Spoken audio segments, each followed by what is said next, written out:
ఆశా వర్కర్లు మన కోటి కాడికి పోతే చూస్తుంటారు టీవీలో ఎగిరెగిరి కొడుతున్నారు పోలీసులు జీబులో కూర్చున్నాక ఎగిరెగిరి కొడుతున్నారు ఆశా వర్కర్లు. ఇదా ప్రజాపాలన? ఎగిరెగిరి కొట్టుడేనా? అక్రమ కేసులు పెట్టుడా? అన్యాయంగా అరెస్ట్ చేసుడా? నువ్వు ఒక వ్యక్తి కోసం సినిమా యాక్టర్ కోసం జోరుగా మాట్లాడుతావు, సరే అది తప్ప ఒప్ప నేను దాంట్లో పోతలేదు. మరి ఎన్ని వర్గాల రోడ్ల మీద దాని మీద మాట్లాడు. ముఖ్యమంత్రి సొంత ఊరు కొండారెడ్డిపల్లిలో సాయిరెడ్డి అనే మాజీ సర్పంచ్ గారు రేవంత్ రెడ్డి అన్నదమ్ముల వేధింపులు భరించలేక, రేవంత్ రెడ్డి అన్నదమ్ములు పెడుతున్నటువంటి ఇబ్బందులు భరించలేక నేను ఆత్మహత్య చేసుకుంటున్నానని సూసైడ్ లెటర్ రాసి సాయిరెడ్డి అని ఒక 80 ఏళ్ల పెద్ద మనిషి చచ్చిపోయింది. మరి ఎందుకు? చట్టం అందరికీ సమానమే కదా. మరి ఎందుకు నీ తమ్ముడి మీద కేసు బుక్ చేయలే? ఎందుకు నీ తమ్ముడు తిరుపతి రెడ్డిని అరెస్ట్ చేయలే? చట్టం నీకు చుట్టమైందా? చట్టం కాంగ్రెస్ పార్టీకి చుట్టమైందా అని నేను అడుగుతా ఉన్నా. చట్టం అందరికీ సమానమే ఉండాలి కదా. అల్లు అర్జున్ అరెస్ట్ చేసినావు, నీ తమ్ముడు తిరుపతి రెడ్డి కూడా అరెస్ట్ చేసి నేను అందరికీ సమానమే అంటే మీరు నమ్ముతారు ఎవడని. ఎందుకో నీ తమ్ముడికేమో శుద్ధమవుతుంది, ఇంకోరికేమో ఇంకోటి అవుతుందా? ఇవాళ విద్యార్థులు 54 మంది గురుకుల పాఠశాలలో ఉండే పిల్లలు చచ్చిపోతే దానికి కారణం మీ ప్రభుత్వం చేతగానితనం కాదా? శైలజ అనే గిరిజన పాఠశాల అమ్మాయి నిమ్స్ హాస్పిటల్లో 12 రోజులు చావు బతుకుల్లో కొట్టుమిట్టాడి విష ఆహారం హాస్టల్లో తినడం వల్ల శైలజ చనిపోతే మాట్లాడు. లగచర్లలో గిరిజన రైతులకు వేడి వేసి 30 రోజులు జైల్లో పెడతావు. ఇది నీ ప్రజాపాలన నేను అడుగుతా ఉన్నా. బట్ ఏది ఏమైనా ఇంకా చాలా విషయాలు ఉన్నాయి కానీ మీకు కావాల్సింది మీ రెగ్యులరైజేషన్, మీకు కావాల్సింది ఉద్యోగ భద్రత, మీకు కావాల్సినటువంటిది రేవంత్ రెడ్డి ఇచ్చిన మాట నిలుపుకోవడమే మీకు కావాలి. రేవంత్ రెడ్డి నువ్వు మనిషివైతే, మాట మీద నిలబడేవాడివైతే తక్షణమే ఈ ఏకశిలా పార్క్ దగ్గర ఇచ్చిన మాట నిలబెట్టుకోవాలని చెప్పి నేను డిమాండ్ చేస్తాను. మనం కేసీఆర్ గారు అధికారంలో ఉన్నప్పుడు షీ టీమ్స్ అని పెట్టి అద్భుతంగా ఎవరైనా కూడా ఆడపిల్లల్ని ఏడిపిస్తే, వేరే విధంగా ఆడపిల్లల వైపు కన్నెత్తి చూస్తే మంచిగా ఉండదని చెప్పి వార్నింగ్ ఇచ్చి పనిచేసినాం మనం. ఇవాళ ఏం జరిగింది? సంవత్సర కాలంలో పోలీసులు కాంగ్రెస్ నాయకుల చుట్టూ తిరగడం తప్పితే, కాంగ్రెస్ నాయకులు చేసే అక్రమాలకు అండగా నిలవడం తప్పితే మరి వారిని ఏమి చేయనీయకుండా ఈ నాయకులు పనిచేస్తూ ఉన్నటువంటి సందర్భం చూస్తున్నాం. ఇదివరకు పోలీసులు అంటే పీపుల్ ఫ్రెండ్లీ పోలీసు ఉండే, ఇవాళ పోలీసులు అంటే ఓన్లీ కాంగ్రెస్ ఫ్రెండ్లీ పోలీసు లెక్క తయారైనటువంటి పరిస్థితి ఉన్నది. ఎంత దారుణంగా మనకి ఇలా క్రైమ్ రేట్ పెరిగిందన్న విషయం చూస్తుంటే నిజంగా ఎట్లుండే నా తెలంగాణ, ఎట్లయిపోయింది నా తెలంగాణ అని బాధ అవుతున్నది. ఎందుకంటే తెలంగాణలో ఆడపిల్లలు బాగుండాలి, సుభిక్షంగా ఉండాలని కేసీఆర్ గారు అనేకమైన కార్యక్రమాలు తీసుకున్నారు. ఇవాళ కార్యక్రమాలకు అన్నిటికీ తూట్లు పొడిచి కనీస భద్రత ఆడపిల్లలకు లేకుండా ఈ సీఎం చేయడం అన్నది నిజంగా దారుణం. మేము సీఎం రేవంత్ రెడ్డి గారిని ప్రశ్నిస్తా ఉన్నాం, ఆడపిల్లల భద్రత విషయంలో మీరు ప్రత్యేక సమీక్ష పెట్టండి. ఇది వాస్తవమేనా? మొన్న మీ డీజీపీ గారు ఇచ్చినటువంటి లెక్కలే మేము చెప్తా ఉన్నాం. డీజీపీ గారు ఏం చెప్పిండ్రు? ఈ రాష్ట్రంలో 9.87% కేసులు పెరిగినాయి. మొత్తం ఈ ఏడాదిలో 2,34,158 కేసులు నమోదైనాయి. అందులో దాదాపుగా 3,000 అంటే 2,945 అత్యాచారాల కేసులు, అట్లానే మొత్తం మహిళలపై దాడులు, వేధింపులు ఇవన్నీ కలుపుకుంటే 19,922 కేసులు అయినాయి మహిళల మీద.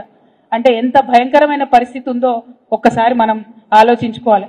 ఇలా లేనిది లేదు, అత్యంత దారుణంగా ఉన్నటువంటి పరిస్థితి.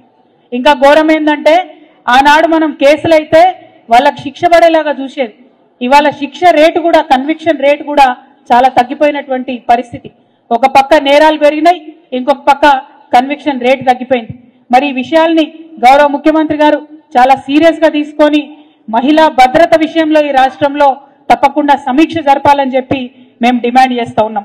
మనం బీఆర్ఎస్ పార్టీ అధికారంలో ఉన్నప్పుడు గత ఏడాది 39,371 మందికి శిక్షలు పడేలాగా చేస్తే ఈసారి 28,000 మందికి మాత్రమే శిక్ష పడ్డది. అంటే పెరిగినటువంటి క్రైమ్ రేట్ కాకుండా అత్యంత తక్కువగా ఈ కన్విక్షన్ రేట్ ఉండడం అనేది మరి పోలీసులు పటిష్టంగా కేసుల నిర్మాణం చేస్తలేరు అనడానికి డైరెక్ట్ ఉదాహరణ. కాబట్టి నేను గౌరవ ముఖ్యమంత్రి గారిని నిజామాబాద్ జిల్లా నుండి మా ఆడబిడ్డల తరఫున రిక్వెస్ట్ చేస్తా ఉన్నాను, మహిళా భద్రత మీద తప్పకుండా ముఖ్యమంత్రి గారు సమీక్ష చేయాలి, ఈ రాష్ట్రంలోని మహిళలకు ఒక కాన్ఫిడెన్స్ ఇవ్వాలని చెప్పి నేను కోరుతా ఉన్నాను. అదేవిధంగా మరి వాళ్ళ నాయకుడు రాహుల్ గాంధీ గారు రాజ్యాంగము ప్రజాస్వామ్యం అని చెప్పి పొద్దున్న లేస్తే ఒక కాన్స్టిట్యూషన్ కాపీ పట్టుకొని తిరుగుతూ ఉంటాడు ఆయన. యాన్యువల్ రిపోర్ట్ 2024 వారు నిన్న రిలీజ్ చేసిండ్రు. మరి వారు చాలా విషయాలు ఇందులో చెప్పడం జరిగింది, గణాంకాలు కూడా ఇవ్వడం జరిగింది. కానీ మరి తెలంగాణ ప్రజలకు నిజాలు చెప్పాల్సిన బాధ్యత ఈరోజు భారత రాష్ట్ర సమితి మీద ఉన్నది. అందుకొరకే ఈ ప్రత్యేకమైన సమావేశాన్ని మేము ఏర్పాటు చేసినాం.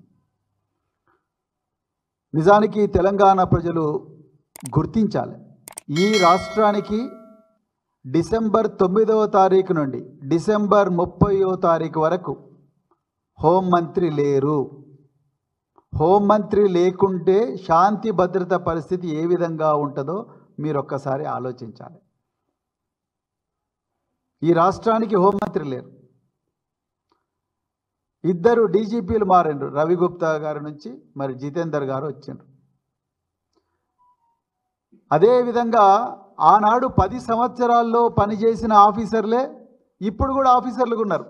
ఆఫీసర్లు ఏం చేంజ్ కాలేదు, ఎస్ఐలు చేంజ్ కాలేదు, సిఐలు చేంజ్ కాలేదు, డిఎస్పీలుగా వాళ్ళే ఉన్నారు, ఎస్పీలుగా వాళ్ళే ఉన్నారు, డీసీపీలు వాళ్ళే, కమిషనర్ ఆఫ్ పోలీసు వాళ్ళే, డీజీపీ ఒక ఆయన చేంజ్ అయ్యండి.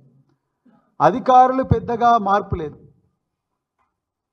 పోలీసు రిక్రూట్మెంట్ కూడా ఆనాడే 40,000 మంది కానిస్టేబుల్లను ఎస్ఐలను కేసీఆర్ గారు రిక్రూట్ చేసిండ్రు. మన డిసెంబర్ 22లో ఇచ్చిన నోటిఫికేషన్ వల్ల. తర్వాత మరి ఇప్పుడు మొన్న రేవంత్ రెడ్డి గారు వచ్చి దాదాపుగా ఒక 12,000 మందికి ఆ రిక్రూట్మెంట్కి సంబంధించే నియామక పత్రాలు ఎల్బీ స్టేడియంలో ఇచ్చిండ్రు. కొత్తగా ఏమీ జరగలేదు. కానీ తెలంగాణ ప్రజలు గుర్తించాల్సింది ఏందయ్యా అంటే, మరి ఆఫీసర్లు వాళ్ళే అయినప్పుడు, వసతులు అప్పుడు కల్పించినవి అయినప్పుడు, అప్పుడు ఎందుకు లా అండ్ ఆర్డర్ బాగున్నది, ఇప్పుడు ఒక్క సంవత్సరంలోనే లా అండ్ ఆర్డర్ ఎంత ఘోరంగా దిగజారిపోయిందనేది తెలంగాణ ప్రజలు గుర్తించాలి. ఇక నిన్న డీజీపీ గారు చాలా వివరాలు చెప్పిన, అన్ని వివరాలకు సమయం లేదు కాబట్టి ఇంపార్టెంట్ విషయాలను మాత్రమే నేను ప్రస్తావిస్తాను. కానీ వారు తెలివిగా అంతా మంచిగా కనిపించాలని చెప్పేసి కొన్ని గణాంకాలు మాత్రమే ప్రజల ముందర పెట్టే ప్రయత్నం చేసిండ్రు డీజీపీ గారు. వారు నిస్సహాయాలు. మరి ఆర్డర్లన్నీ కూడా ఇవాళ రేపు గాంధీ భవన్ నుంచో లేకపోతే ముఖ్యమంత్రి గారి క్యాంపు కార్యాలయం నుంచే వస్తున్నాయి. కాబట్టి ఇక్కడ తెలంగాణలో డీజీపీలకు లేకపోతే పోలీస్ అధికారులకు ఏం పవర్ ఉందనేది తెలంగాణ ప్రజలు చూస్తూనే ఉన్నారు.